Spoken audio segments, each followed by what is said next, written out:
Hey everybody, welcome back. So this is the 40th anniversary of Dawn of the Dead, which, as I've said before, is one of my top 3 favorite films of all time. Now, obviously, depending on which release date you go off of, it's either the 40th or 41st. I'm using the 40th. It did open in Italy, actually in 1978, the Argento cut, and I think the Cannes cut, the longer cut, I think that was actually screened once in 1978. But the film actually didn't really open until 1979 in the US anyway. And that was, I think there was like a premiere and there was like a very limited screening in like April or something. But it actually opened on May 24th, 1979. So that's actually what I'm going off of. So I'm using this weekend as sort of the 40th anniversary celebration kind of thing, which has been kind of fun because 6 years ago this weekend, some friends and I actually took a George Romero sort of filming location pilgrimage, as it were. We went to Pennsylvania, Pittsburgh specifically, but we did go to other parts of Pennsylvania and went to a bunch of filming locations that George Romero had used in a lot of those early films. And obviously the main one being the Monroeville Mall in Pittsburgh, where Dawn of the Dead was filmed. And there were other things. There were a couple other even locations from Dawn, like the airfield and like one of the houses you see in the background. A couple other ones, like some of the Creepshow locations. And we did drive up to Evans City to go to the Night of the Living Dead cemetery. And it's a fantastic trip. And it's kind of been kind of fun having some of those memories sort of pop up in my feed and stuff. But Dawn of the Dead has always been very special to me. Ironically, it was the last one I saw of the original Dead films. I actually saw Night of the Living Dead. I believe I saw pieces of it, and then I saw it in full on TV one night when I was a kid. And then I actually saw Day of the Dead when it first came out on video. I remember being very excited about it. And then I saw Dawn of the Dead after that and just being completely blown away by it. And I used to just rent it like all the time. And then finally I actually got, we actually got a second VCR and I started dubbing some films. And that was, I remember that was an early one. Funny story, actually on that tape, I had dubbed Jaws and then Dawn of the Dead. And to this day, every time I watch Jaws and it gets to the very end credits where they're sort of swimming on the shore and that music, the music kind of fades out. It kind of horrible, but I think hopefully you know what I'm talking about. I always expected to go right into the very opening of Dawn of the Dead. So yeah, all these years later, that's still sort of locked in. I was actually lucky enough to track down an original EMI VHS tape of Dawn of the Dead, like the one I used to rent all the time, which you can see here on my, what I call my Dawn of the Dead shelf. Now in the future, I'll do like a collection video. I'm sort of long overdue on some of that.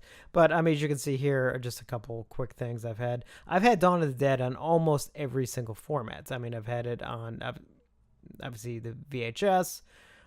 There's one of the Anchor Bay VHSs in the background there. Had it on Laserdisc, had the Image Laserdisc, which if you can see on the bottom there underneath all the pins and everything, as well as the Elite Laserdisc of the longer cut, which is behind there. I also have the box set, which I do still have packed away. And then obviously, as the years went on, there was obviously the fantastic DVD set from Anchor Bay, different Blu-ray releases, and obviously, as I've mentioned in several videos, obviously I'm very excited for the upcoming Second Sight 4K releases. But as you can see on my shelf here, I mean, I got even just a couple other things. I mean, I got obviously a couple different pins. I got like a playing card set. I don't remember where. I think I found those at like a Fangoria convention or something like way many years back. Then obviously the Fright Rags card set from I think it was last year. The original novelization under the picture of George Romero and I. That was the first time I ever met George Romero, by the way. That was at the 25th anniversary of Night of the Living Dead. So that picture is obviously very special to me. That's obviously now that's obviously not the first printing of the Dawn novel, but it is an early printing of it. And then in Dawn of the Dead Atari game cartridge. Now it's obviously not a real game. It was just sort of a like fan art thing, as if, what if Dawn of the Dead was actually an old Atari game. So it definitely had to get that. I think I got that off Etsy like 2 years ago. And then my Dawn of the Dead photo op that I got at Flashback Weekend back in 2013, if I remember correctly. And here's kind of a better picture of it. As you can see, me with George, obviously David Emge, and Galen Ross, Ken Foray, and Scott Reiniger. As you can tell, Scott Reiniger and I are about the same height, which is nice. Usually everyone's kind of taller than I am, so luckily Scott and I are about the same height. And, because Dawn stuff, you don't find too much. Unfortunately, you don't find too much. I mean, obviously, there's other things like, obviously, luckily, like Fright Rags has, like some of the t-shirts, which I mentioned in previous video, one of which I'm wearing now. I have, several Dawn of the Dead shirts, some officially licensed, like the ones through Fright Rags, a couple not officially licensed that I've gotten at conventions over the years. And as I mentioned, some of the Blu-ray releases that I have sort of on my George Romero shelf. Here I've like the original Anchor Bay release and the Italian 4K release of the Argento cut, as well as the German or Austrian, I can't remember which is from, but the Blu-ray release from there.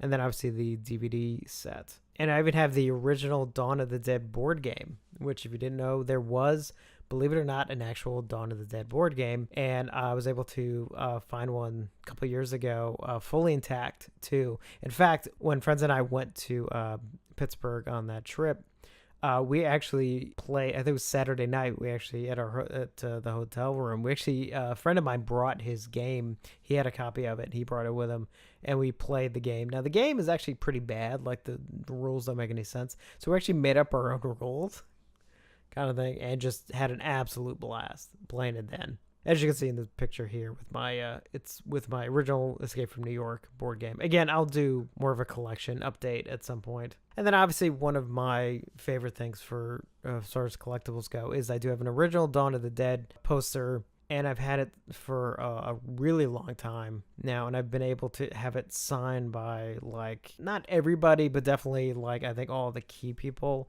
I need to kind of go through and figure out if there's anyone left I need to get. If you go to like Living Dead Weekend, you can always get like a bunch more signatures on thing. But at some point, I do need to kind of cap it off because I really want to get this framed and sort of protected properly. But I mean, I have like all the main cast and a lot of the key sort of supporting people. Obviously, I have George Romero. He was actually one of the first ones I actually ever got on here. Some of the behind the scenes people like John Harrison and obviously Tom Savini, Michael Gornick, which actually was a more recent one. I got him on there last year thanks to my friend Bob who helped me with that. Now I am going to hopefully get a couple more next month.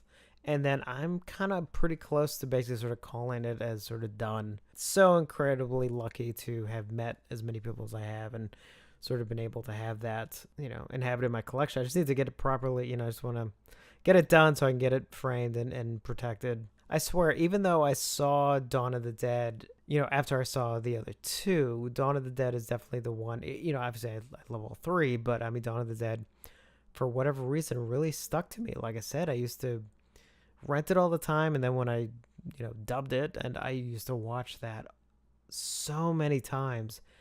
And I literally couldn't even begin to tell you how many times I've watched it in my life.